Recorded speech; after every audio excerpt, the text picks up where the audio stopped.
Olá, meus queridos amigos do Ideal Espírita. Nós gostaríamos de falarmos alguma coisa a respeito da importância da oração.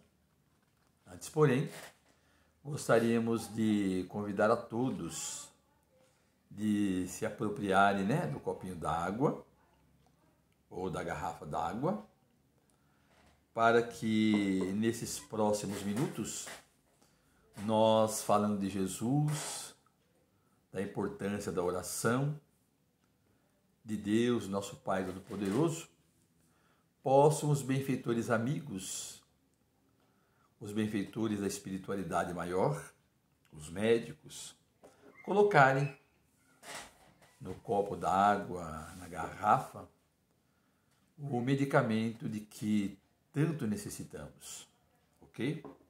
Tem algumas pessoas que nos perguntam se seria possível ele colocar outras garrafas para os seus entes queridos. Claro que pode, né?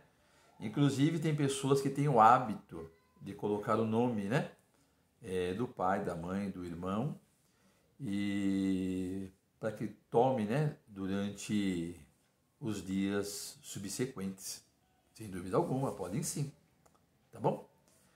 Então gostaríamos de convidar a todos para o início da nossa singela preleção, pedindo a Jesus que nos inspire e envolva todos os nossos amigos e os seus entes queridos no amor, na proteção, na saúde e na confiança de que não estamos abandonados, porque Deus, nosso Pai Todo-Poderoso, encontra-se no leme, está à frente de tudo aquilo que nos acontece. Deus, de infinita misericórdia, possa sempre nos abençoar e nos proteger, que assim seja.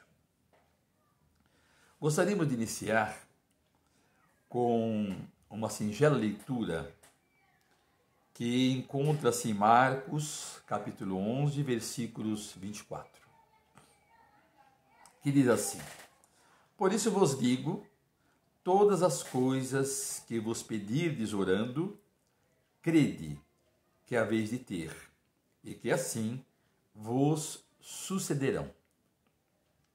Novamente, Marcos 11, 24. Então, a primeira atitude do verdadeiro cristão é, sem dúvida alguma, elevar o seu pensamento a Deus, às regiões sublimes, e agradecermos por tudo aquilo que estamos e recebemos, desde o nosso nascimento até este momento. Quantos benefícios, quanta ajuda, quanta proteção.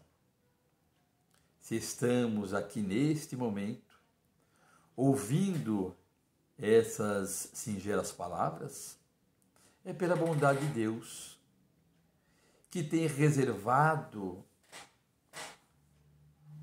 na sua infinita misericórdia, essa proteção, essa ajuda, ao qual nós não nos damos conta de tantas coisas ruins que Ele tem nos livrado.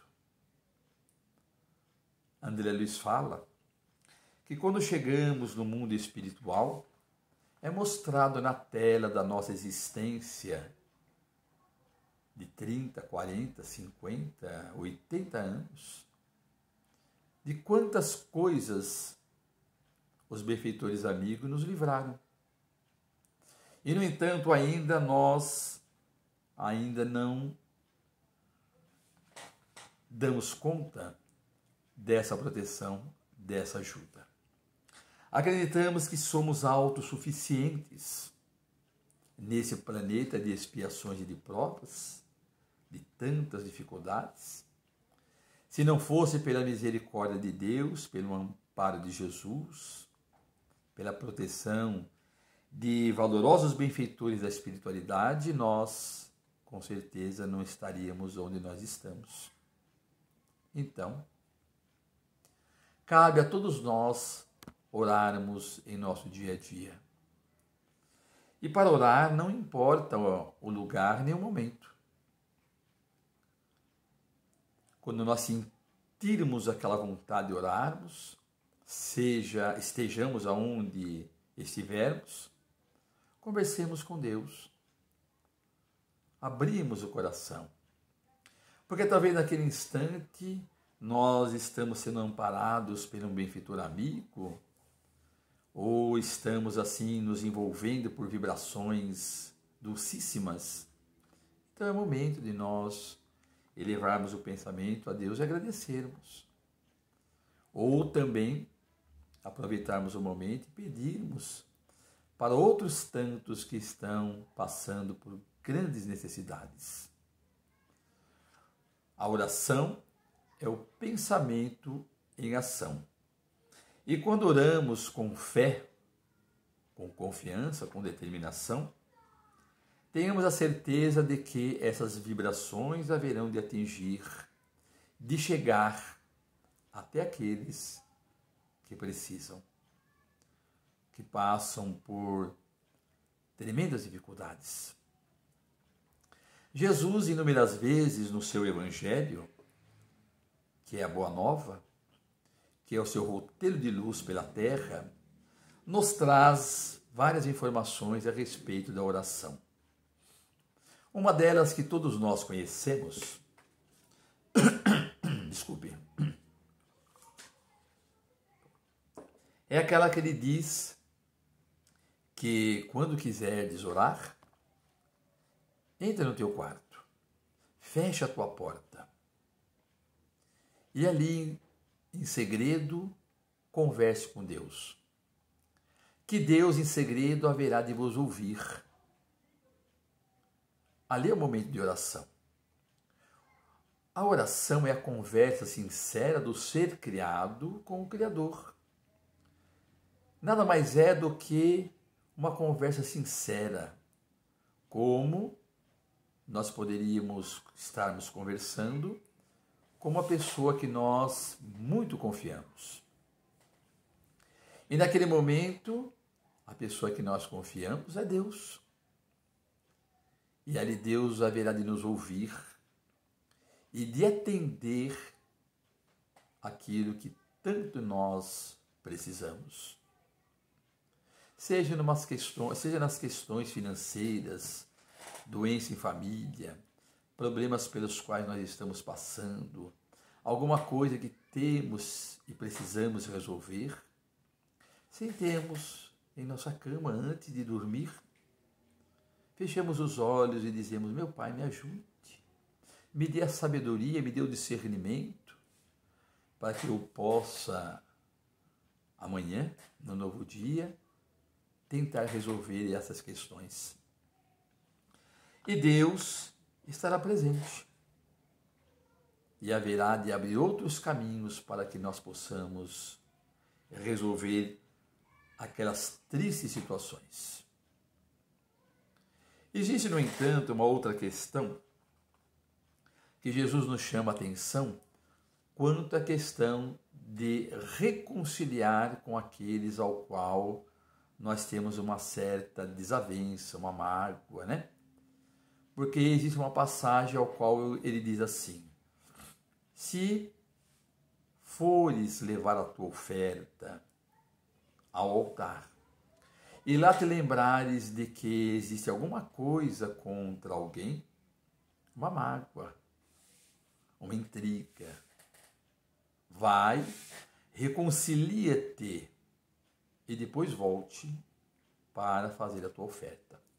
Jesus mostra aí que a reconciliação, que é o amor ao próximo, é muito mais importante do que a oração.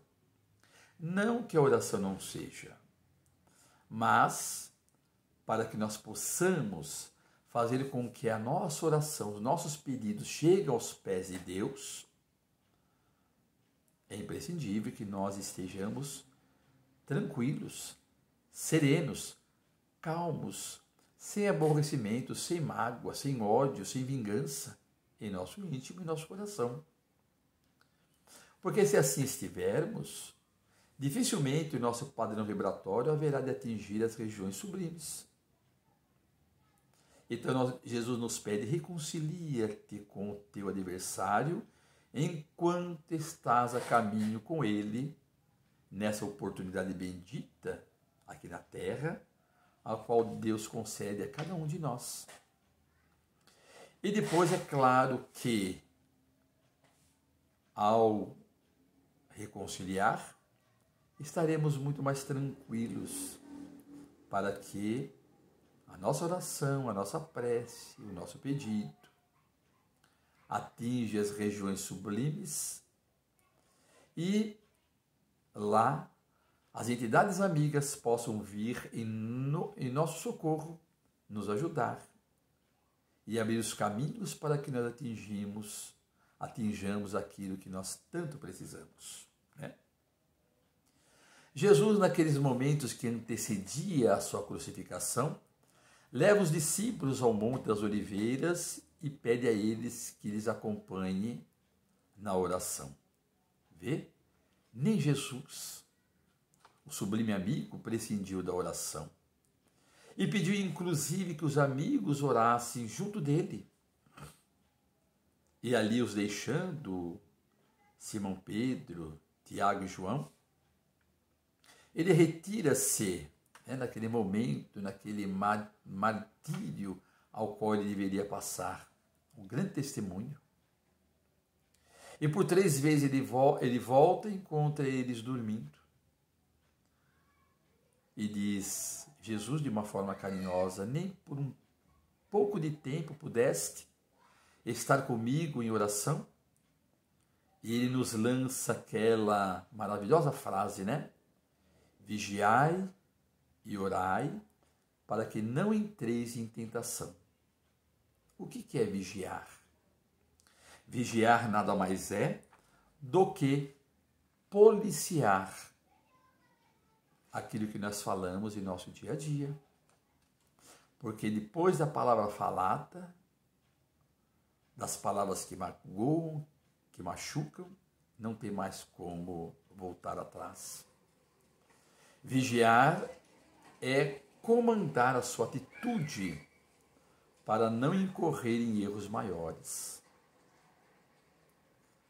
Vigiar é procurar manter o pensamento equilibrado, porque ao pensar no mal, falamos no mal e agimos no mal. Então, vigiarmos constantemente.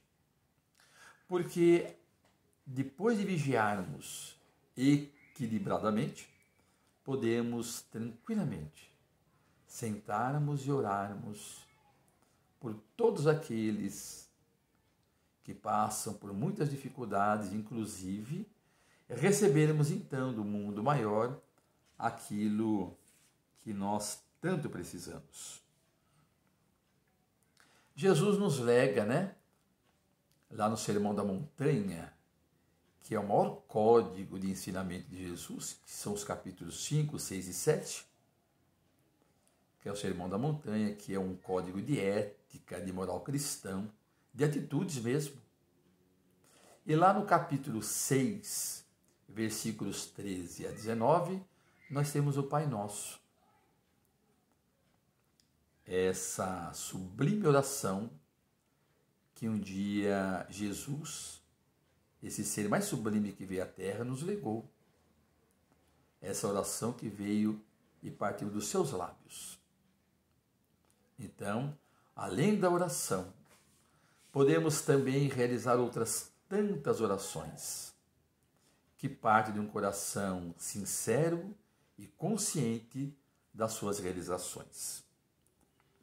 Gente, eu gostaria de falar para vocês a respeito de Chico Xavier, esse ser que nós sempre lembramos, porque ele, para nós, é aquele que seguiu à risca os ensinamentos de Jesus. Ele nos trouxe muitos ensinamentos. E eu quero compartilhar também essa história, porque nos mostra a eficácia da oração. E existe um livro chamado O Inesquecível Chico, ao qual nós somos apaixonados pelas histórias do Chico, e inclusive por essa em particular, que nos mostra a importância da oração, o valor da oração, o reconhecimento que passa tanto tempo e aqueles que foram beneficiados não esquecem. Porque lá nesse livro conta uma história que Farid Mussi, que morava em São José do Rio Preto, ele passava por grandes dificuldades. Farid Mussi, em 1960, era espírita. E aí, diante das suas dificuldades, alguém disse a ele assim: olha, meu amigo, com certeza, se você pudesse ir em Uberaba, porque Chico Xavier, em 1960, está em Uberaba.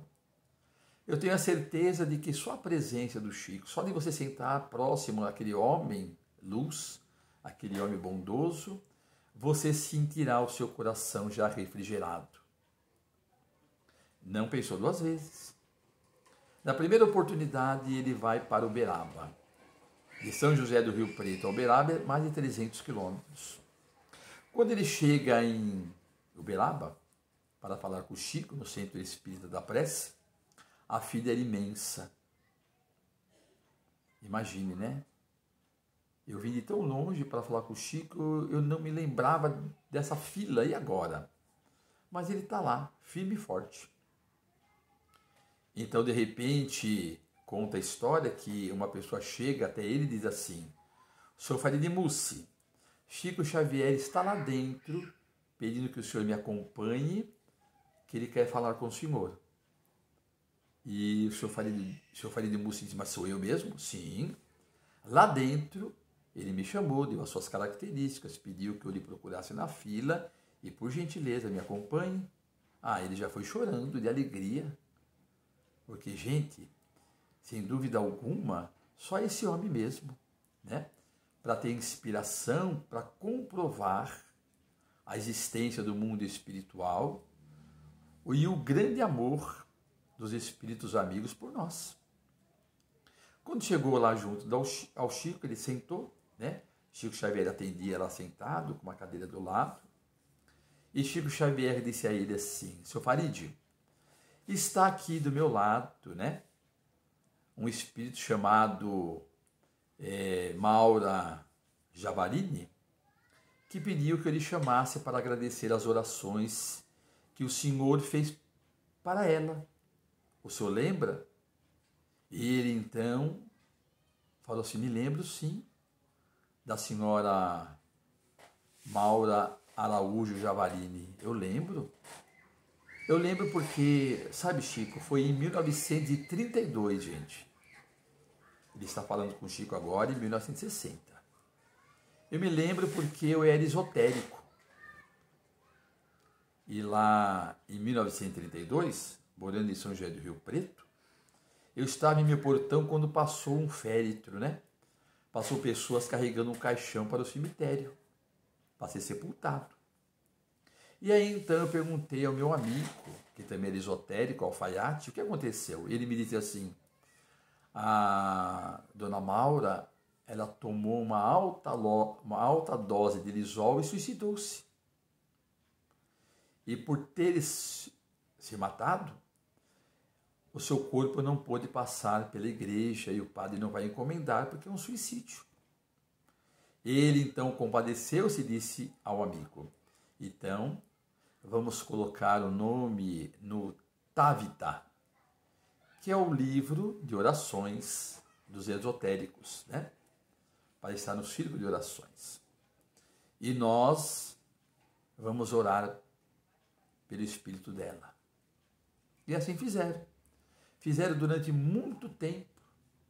E agora, lá em Uberaba, ela pediu ao Chico que chamasse o seu Farid para agradecer as orações pelo muito sofrimento que ela passou pelo ato impensado, que foi o suicídio. o que nós gostaríamos de destacar, percebe? É a importância da oração, a eficácia da oração, que Jesus nos trouxe há muito tempo atrás. E é uma atitude atual que, com a doutrina espírita e com os exemplos de Chico Xavier, vem nos mostrar que a mensagem de Jesus, sem dúvida alguma, é gloriosa. Então, que todos nós, nesse momento de pandemia, do coronavírus, do Covid-19, possamos estarmos orando uns pelos outros. Todos nós precisamos de orações, porque quando oramos uns pelos outros, nos cercamos dessas vibrações maravilhosas, né? Deixamos de ser aquela lâmpada opaca para nos tornarmos essa lâmpada luminosa. E aí nós nos ligando a este e aquele, é como uma teia de luz adentrando vários lares, levando conforto, levando boas energias, levando ajuda. E ao orarmos, os benfeitores amigos vão nos identificarmos por aquele padrão vibratório, pelaquela corrente de luz, e vai nos ajudar, e ajudar aquele também a que tanto amamos e aqueles a que tanto precisam dessas vibrações, desses bons pensamentos, dessas orações. E para este momento, queremos convidar então a todos vocês para esse momento de vibrações, né? Novamente lembrando do copinho d'água, da garrafinha d'água, e fechando os nossos olhos, vamos dizer assim: Senhor de infinita bondade, ampare e proteja todos os nossos irmãos encarnados e desencarnados, que passam, Jesus, por essa triste separação devido ao coronavírus e também de outras tantas doenças que, ao deixarem esse mundo, levam e deixam uma grande saudade nos dois lados da vida. Queremos também lembrar dos suicidas que estão passando por grandes sofrimentos, em regiões de dores, de tormentos, pelo ato impensado. Perdoe-lhe, Jesus, e ampare a todos eles. Gostaríamos de lembrar, juntamente com todos aqueles que estão nos ouvindo, a todos os irmãos hospitalizados que estão de posse de uma grave doença e passando por dores terríveis, tomando as injeções, medicamentos pesados. Que Deus possa ter misericórdia de todos. Queremos lembrar nas nossas orações também, Jesus, aos nossos governantes, que vós, Senhor de infinita bondade, possa dar a eles sabedoria e discernimento na arte de governar. Pedimos também aos idosos que se encontram nos asilos, aquelas crianças que estão nos orfanatos, pelas casas de detenção, aos autistas do mundo todo, lembrando ainda dos cegos, surdos, mudos, e de outros tantos destituídos dos membros, Senhor, que não podem gesticular, que não podem caminhar. Pedimos ainda, Jesus, a outros tantos que estão reclusos nos leitos dos hospitais e também dos seus lares, e que nunca puderam contemplar o calor do sol, a brisa da manhã, as estrelas da noite, o encanto das aves, o perfume das flores, o entardecer de cada dia.